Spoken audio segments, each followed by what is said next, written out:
Ya Allah, bener-bener bersih ya. Ini sama akar-akarnya kan. Akar-akarnya juga ikut, nanti tempatnya kosong lagi ya. Kosong lagi. Ini kayak cakep banget tuh bentuknya. Nyari sempurna. Ini nggak mati gua angkat-angkat gini bro. Nggak mati. Nah kalau ini apa nih? Itu namanya Christine. Christine. Ya Allah namanya bagus-bagus. Nggak ada selada namanya Narji. Gak laku bang Ton. Hidroponik itu sebenarnya secara luasnya kan dia kan sebenarnya rekayasa tanaman. Jadi kita rekayasa nih gimana caranya kondisinya sama dengan aslinya. Lu kan dari posisi di Tangsel nih. Itu untuk marketnya di daerah mana? Kita biasanya ke Horeca sama ke retail. Oh gitu. 3 prinsip dalam berbisnis. Yang pertama kualitas, kuantitas, dan kontinuitas.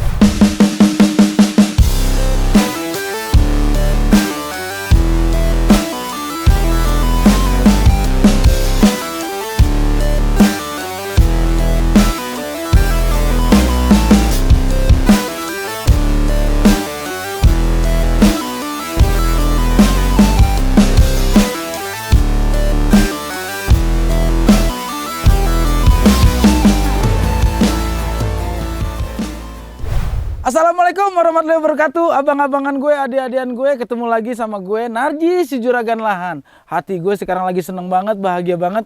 Ternyata sahabat gue, adik kelas gue itu, Mas Kukuh, yang adik kelas gue SMA itu, dia bukan cuma hidroponik untuk menanam melon dan juga tomat. Tapi gue dikirimin gambar, dia punya satu lahan lagi.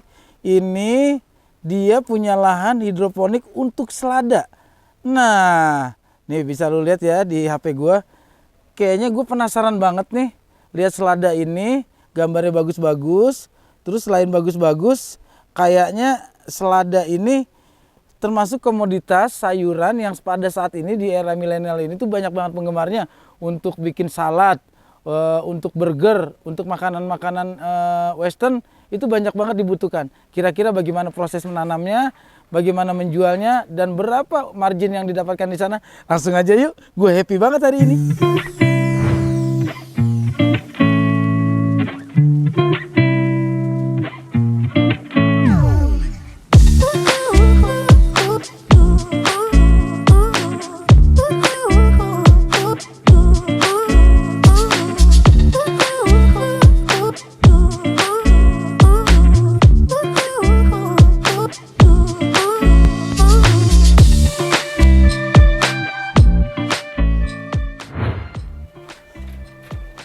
Waduh, kayak film Sidul kebuka sendiri. Canggih banget ini. Nah, ini hidroponiknya dan ini seladanya. Wow, ternyata jenisnya banyak sekali ada di sini ya. Kita nggak nyangka kalau ini ada di Tangsel di Pondok Cabe. Assalamualaikum, bro. Waalaikumsalam. Woi, alhamdulillah. Thank you lo udah ngirimin gambar-gambar. Akhirnya gue penasaran banget pengen kesini lagi. Dan alhamdulillah, gue kayaknya apa yang diekspektasi gue tuh sama ya. Bro, sehat bro? Alhamdulillah. Widih. Ini kayaknya wajar aja ya, dia sekarang fokus ke pertanian. Ini kita melihat jenis-jenisnya. Kayaknya berapa jenis yang lu tanam di sini? Ada banyak bang, ada 6 jenis. 6 jenis. Kita bahas satu-satu deh. Yang ini dulu yang dekat ini jenis apa? Ini namanya Lolo Rosa, selada merah. Selada merah, Lolo Rosa. Ini biasanya dikonsumsi untuk? Ini untuk selada, untuk salad. Untuk salad ya, yang menggunakan mayo. Mayones. Oh, ini sama nih berarti nih. Ini juga Lolo Rosa. Nah ini nih yang sering banget gue temuin nih bro. Ini nih yang agak pahit-pahit nih. Ya. Tapi dimakannya kretek-kretek. Bener. Ini apa? Monday namanya. Monday. Kalau bahasa kerennya red oak leaf. Red oak leaf. Itu, aduh. Ini Prilis. Prilis. Kok selada tuh namanya cakep-cakep ya? Dia rata-rata gitu. Nama perempuan. Oh iya, karena bentuknya itu wanita, indah. Akhirnya diambil dari bentuknya itu namanya bagus-bagus ya. Makanya tadi begitu masuk kan ngeliat warna-warni. Bentuknya juga elok-elok, eksotik gitu ya. Ini tadi kita udah Lolo Rosa. Ini Monday. Prilis. Nah ini nih yang paling sering gue temuin nih. Di burger keliling aja ada nih. Menu wajibnya ya. Selada hijau. Selada hijau. Dalam bahasa Latinnya atau bahasa populernya? Dia macam-macam tergantung jenis bibitnya. Ini yang kita pakai itu namanya semental. Semental. Semental. Nah, untuk yang ini nih, bro. itu romen. Itu romen ya. Mm-mm. Kok mirip-mirip pokca ya? Beri pocoy dia. Mirip pokcoy Tapi tapi sama begitu kita rasa dia agak kriuk sama ada pahitnya dikit. bedanya apa? Bedanya dia lebih lama. Lebih lama ya. Oke. Ini sebenarnya bibit ini impor atau emang kita udah bisa memproduksi bibit sendiri?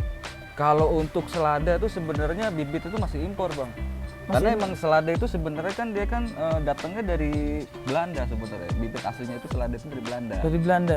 Tapi dia bisa beradaptasi tumbuh dengan cara Bisa, apa? karena dari Belanda itu udah dibikin bibit yang khusus untuk iklim di sini. Iklim tropis ya. Hmm. Aduh, keren banget. Nah, ini kan sama nih ya. Ini sama nih.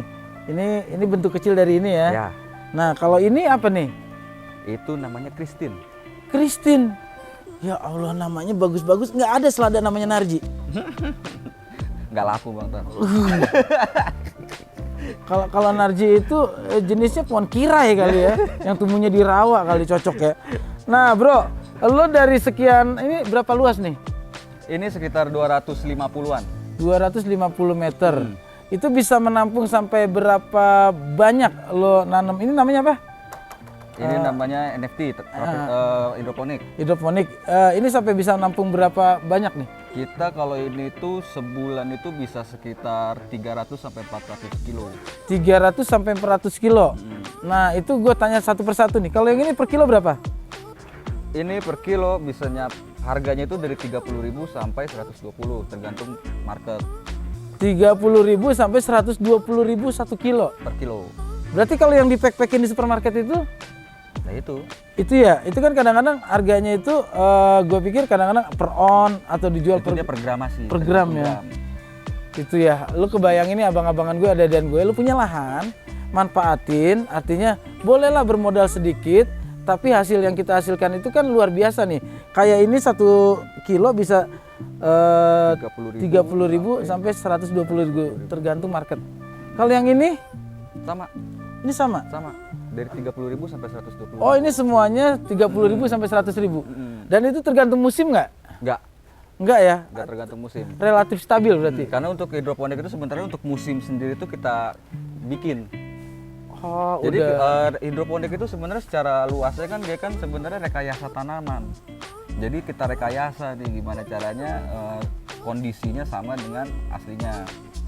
Gitu. Mau tanaman di dataran tinggi, dataran rendah itu yang kita adaptasiin. Keren banget ya, Bro. Terus yang kayak gini nih, usia yang udah siap panen tuh sampai dengan berapa lama dari mulai menyebar benih? Dia dari dari biji itu bisa sekitar 42 hari sampai 45 hari untuk lettuce. Untuk lettuce. Nah, untuk yang lainnya? Kalau untuk oriental itu bisa 28 hari atau 25 hari. Kalau untuk si buah bisa 2 bulanan. Oke, sekarang kita kalau bicara soal margin nih, biar abang-abangan gue ada dan gue tahu, itu sampai dengan berapa persen dari modal yang dikeluarkan, termasuk Kita biaya tenaga, listrik, air? Oke, untuk total operasional itu kira-kira ngambil sekitar 30% sebenarnya dari total ini. 30% ya. 30%. Kalau sampai lagi musim-musim bagus penjualan itu biasanya di bulan-bulan apa, Bro? Musim panas ya. Musim mana sih? Karena matahari kan full. Matahari full. Jadi kalau misalnya matahari full, otomatis tanaman juga dia lebih cepat tumbuhnya. Oh gitu. Semua jenis tanaman sih dia kan kalau misalnya ketemu musim hujan pasti ada telat lambat ya karena kan matahari juga berkurang gitu. Nah bedanya kalau di sini karena nggak kena air hujan akhirnya ya nggak ada penyakit nggak ada apa gitu. Kalau gagal panen pernah? Pernah pasti. Itu biasa penyebabnya apa? Karena hama. Hama. Satu hama, 2 pertumbuhannya telat banget. Akhirnya apa di meja udah keburu tua. Karena kalau misalnya tanaman yang udah keburu tua rasanya juga pasti berubah. Itu kalau yang idealnya itu rasanya seperti apa sih standar? Dia ada pahitnya, terus crunchy, lebih ke situ, 2 itu. Itu tadi berarti kalau cuaca itu bisa mempengaruhi ke rasa ya? Bisa Bang. Kalau lagi cuacanya bagus berarti emang rasa standar itu ada pahit-pahitnya. Pahit-pahitnya sama dia lebih crunchy. Oh iya, kretek gitu ya. Itu sebenarnya kandungan yang baik dikonsumsi itu dari mana sih, Bro? Sampai ini bisa jadi mahal kayak gini nih. Kalau mengkonsumsi ini kebaikan buat tubuh tuh apa gitu? Satu, dia bebas pestisida, otomatis kita lebih sehat. Ya kan? Kedua, emang dia vitaminnya banyak. Oh, jenis selada itu untuk vitamin banyak banget ya. Ini kayak ini rata-rata paling banyak dikandung sama pohonan yang ada di sini. Itu vitamin apa, Bro? Vitamin C, vitamin B, macam-macam. Oke. Kalau itu kandungan vitamin ya. Tadi kan di awal kita udah sempat ngobrol soal hama. Ini kalau tempat udah aman kayak begini, tertutup rapat, hamanya apa?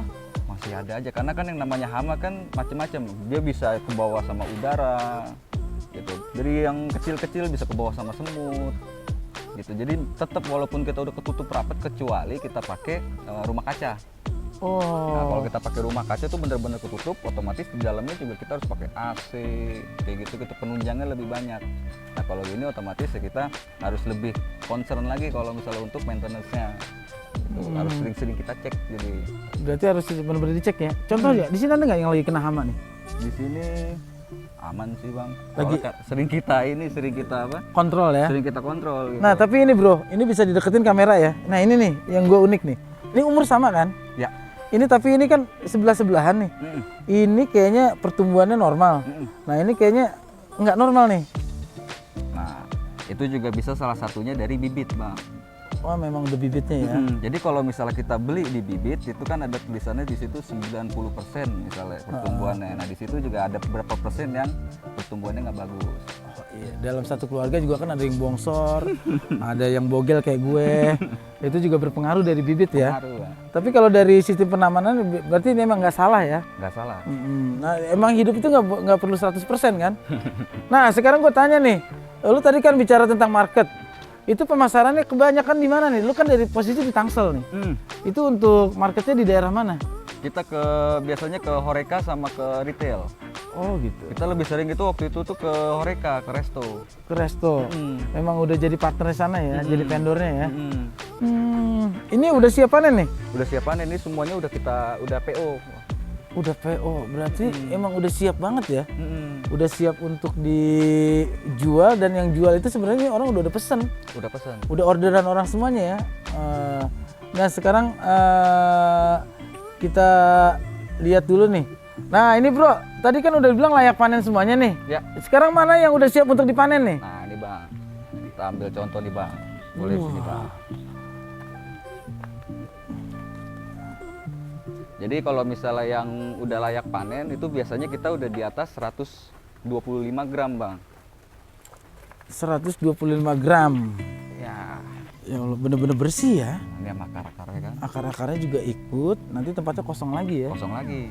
Itu berarti Langsung isi lagi. nanam kayak begitu tuh medianya lama-lama habis sendiri ya? Enggak, tetap di situ medianya. Oh gitu. Kita jual sama media-medianya. Medianya ngikut ya? Ngikut. Termasuk di timbangan? Iya, kalau misalnya tanah, berarti kita jual sama tanah-tanahnya. Rugi dong bro. Sekarang tanah di Tangsel aja semeter udah berapa? NJOP-nya naik terus lagi. Oh ini berarti juga udah layak panen ya? Kita lihat nih. Ini rencana mau dipanen berapa hari lagi nih? Ini 2 hari lagi bisa kita angkat. Diangkat, di-pack di sini. Pack di sini, nanti ada yang ngambil. Ada yang ngambil kayak gitu ya. gitu. Dan nggak perlu banyak transportasi ya bisnis kayak Ya. gini ya. Ya. Aduh, ini kayaknya gue yang paling gue penasaran nih, selain ke pasaran di Tangsel, retail-retail di sini, pernah ngirim paling jauh kemana? Kita ngirim paling jauh ke Puncak. Ke Puncak. Permintaan di sana juga banyak. Jadi dari Puncak itu dikirim lagi ke Bandung. Gitu, karena kan kalau misalnya kita yang nge-handle transportnya agak berat, karena perjalanan dari sini ke Bandung otomatis kita harus nyewa truk yang ada chillernya. Di situ beratnya, makanya kita pakai lagi seorang buat ngirim jadi sekalian gitu. Ada pihak ketiga ya. Oh, ini keren juga nih ya. Gini kita lihat nih, contoh bibit yang paling menurut gua dari sekian banyak gue lihat. Yang paling cakep. Ini kayak cakep banget tuh bentuknya. Wah. Nyari sempurna. Ini nggak mati gua angkat-angkat gini bro, Nggak mati ya. karena dia udah tumbuh. Enak diangkat-angkat, Ya Allah. minyak. Ini baunya kayak sarapan di hotel. Aromanya sarapan di hotel banget. Bismillahirrahmanirrahim. Oke, sekarang gue tanya, yang pernah lu ngerasain penjualan tertinggi itu kapan? Dan sampai di angka berapa? Pas awal-awal bang. Awal-awal? Jadi awal-awal itu kita masuk ke range market. Heeh. Itu di tahun 2010-2011. Itu sampai kita satu kebun itu mau disewa sama si range market karena emang semuanya mau dia minta gitu. Itu bener-bener sampai kita kewalahan, kita nggak punya kuantitas. Dari situlah akhirnya baru kita buka mitra-mitra buat menuhin kuotanya si range market kayak gitu. Wow, keren banget deh. Jadi ini sebenarnya motivasi buat lo semuanya ya, anak-anak yang sudah memulai untuk menjadi petani milenial sebagai urban farming. di kota-kota besar. Ini sebenarnya motivasi dari adik kelas gue ini, kukuh, yang begitu ulet, gigih, dan dia tuh fokus pada suatu bidang. Nah ini bidang yang akhirnya, yang awalnya emang serius, awalnya coba-coba kan? Coba-coba. Awalnya coba-coba kan? Iya. Ternyata begitu coba-coba hasilnya seperti ini, sekarang fokus. Sorry banget, pribadi banget nih. Udah kebeli apa dari bisnis kayak gini? Gua sih ini lagi bang, gua putar lagi buat ngegedein ini. Gua nggak banyak belanja, nggak banyak jajan. Ini Gitu. jarang-jarang loh anak muda kayak gini loh. Biasanya sukses dikit yang pertama ganti handphone. Wah, beli motor, modif ini, modif itu. Tapi diputar lagi untuk modal yang lebih besar lagi, untuk menghasilkan untung yang lebih gede lagi ya. Karena menurut aku di hidroponik R&D itu paling penting bang. Jadi kita terus R&D ngikutin zaman, karena cuaca kan selalu berubah. Itu kita terus ngikutin perkembangannya kayak gitu. Aduh, ini gue jadi termotivasi banget. Bisnis itu fokus, dan begitu ada hasil dari bisnis, bagaimana kita mengembangkan bisnis kita. Wah, keren banget bro, thank you banget ya bro. Gue dapat ilmu dari junior. Ternyata umur, tingkat pendidikan atau jenjang pendidikan kita itu tidak berpengaruh dari pengalaman. Kalau kita memiliki experience dan kita memiliki pengalaman benar-benar dari lapangan, itu beda dengan kita mendapatkan teori di sekolah ya. Ya benar. Ini jurusan Telkom larinya ke petani, lebih berhasil kan? Sekali lagi gue ulang ya, ini bagaimana cara mengembangkan bisnis selada ini untuk berkembang lebih maju lagi? Yang pertama pasti kita harus branding bang. Branding. Jadi kita harus benar-benar kasih unjuk ini barang kita juga benar-benar mikirin kualitasnya, kuantitasnya, itu yang paling penting. Karena kalau misalnya kita mau masuk ke market, 3 hal yang paling kita harus utamain. Yang pertama tuh kualitas, kuantitas, sama kontinuitas. Jadi kalau kualitas kita udah oke, kuantitas kita udah ada, tapi kita nggak bisa continue. Misalnya kita cuma ada Senin Kamis doang. Nah itu customer pasti kabur. Gitu. Itu yang paling penting, 3 itu bang. Kayak gitu. Keren banget ya. 3 prinsip dalam berbisnis. Yang pertama kualitas, kuantitas, dan kontinuitas. Wish, thank you loh ilmunya. Oh, iya. Oke, abang-abangan gue, adik-adikan gue, kayaknya ini motivasi besar yang gue dapat hari ini. Semoga ada banyak manfaatnya buat lo semua yang nonton tayangan ini. Dan mulailah berbisnis, jangan mulai esok atau lusa. Kita mulai hari ini. Bro, thank you ya bro. Oke. Sebelum balik bang, gua ada oleh-oleh buat lu bang. Weh. Oke bang, sebelum balik bang, gua ada oleh-oleh buat lu bang. Thank you banget ya bro. Bang. Waduh.